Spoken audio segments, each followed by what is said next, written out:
Today is the last day of my stay here at the archive.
So my recent investigations into where I use noise and performance as a kind of cathartic release of things that regrets or pent up somewhere from Singapore, I don't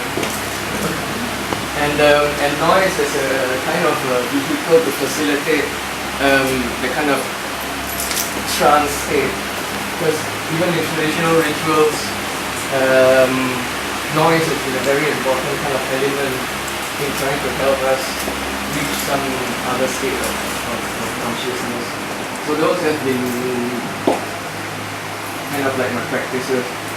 And so basically I view my practice of art for me as a kind of meditation to deal with kind of socializations. So basically, coming from Singapore, I was socialized, brought up in a certain way, from family to society to etc. These forms of socializations. And I use kind of my practice as a way of removing these layers, of questioning each universal truth, and then trying to form my own idea of my own universal truth of it. I could have removed many different layers of this socialization, but gender was one layer that was, I feel, or still is in the general society, one of the deepest programmation into our social fabric. It's something that I couldn't face in myself for a long time, and something I just had to deal with at this point of time in my life. So that's where we are at now. And why? So I'm going to go on this kind of definition of gender now. Gender for me, for a long time when I was growing up, has been more or less like how I guess most of us who come from Singapore and are brought up in Singapore see gender as a binary thing, male, female, gay, lesbian, and transsexual. But the definition of transsexual or transgender that I grew up understanding because of the lack of any kind of formal gender education is that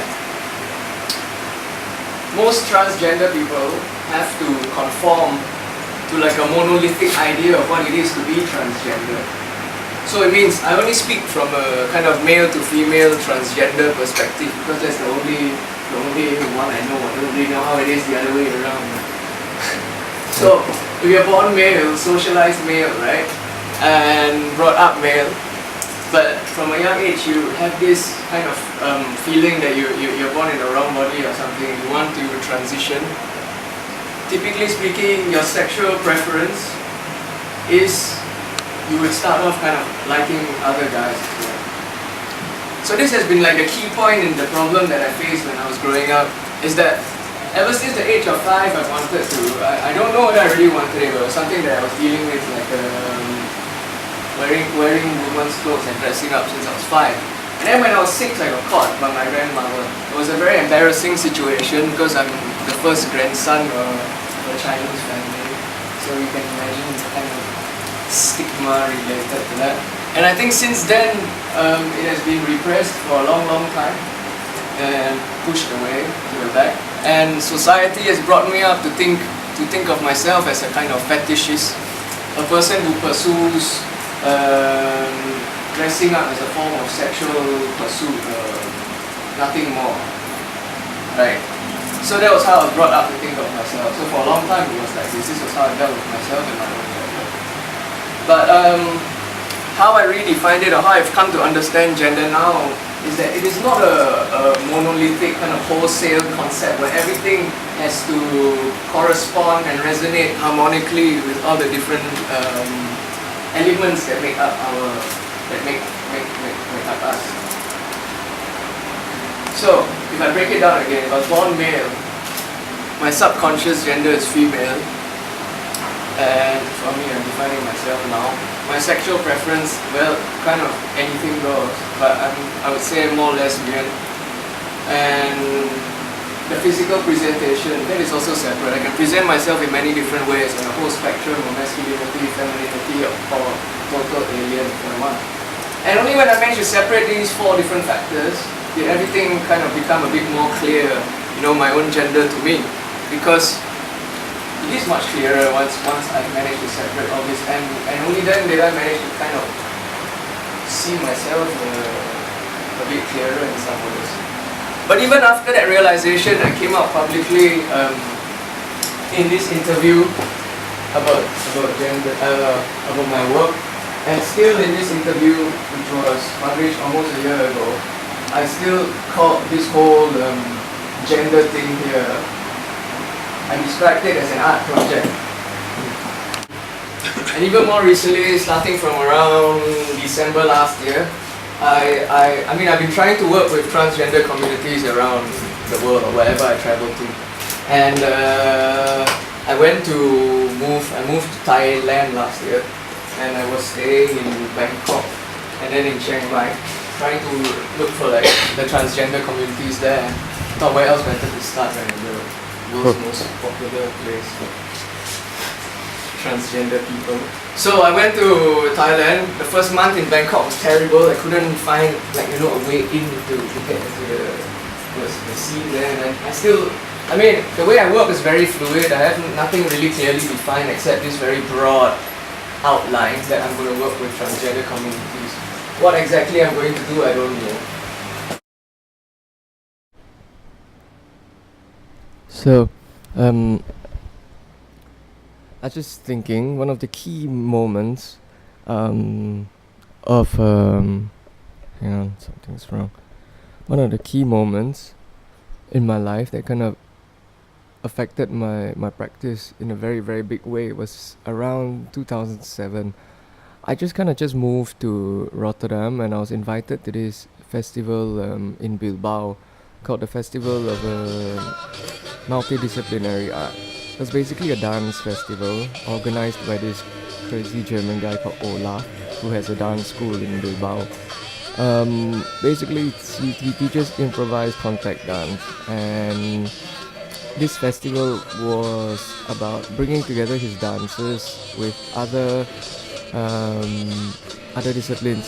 So he had his dancers, and then he had visual artists who were doing kind of like OHP analog projection, and he had visual artists who were doing digital projections. and he had acoustic musicians, drums, violins, everything, and he also had electronic musicians. So I kind of went there as one of the few electronic musicians. What happens is that in the day, I would be giving a workshop on like electronic music, blah blah, and at night, around after dinner, around 8 o'clock, everybody would go into the dance studio, and it would just be free form improvisation, no direction, nothing for the next at least 4 hours. And the whole festival was like a week long. So before I arrived at the festival, I was still very kind of like fixated on being a traditional electronic musician, or rather my whole thought process, mental process was like this. When I was invited to a dance festival, I was preparing all my stuff in a very traditional way, preparing the samples, the beats, everything, thinking like, okay, what kind of mood do the dancers want at what point, and I have to have the different things to throw out as and when it's kind of necessary. So the first couple of days, I was just doing this, kind of just trying to go along and provide like a backing soundtrack, which is what my idea of what musicians do with dance, a very typical way. And I was really frustrated because it was getting really boring, and everybody was going really quite wild, and I just wasn't finding my footing somewhat. And around the third day, it started on Monday, so around Wednesday, suddenly it's like this epiphanious moment where everything clicked.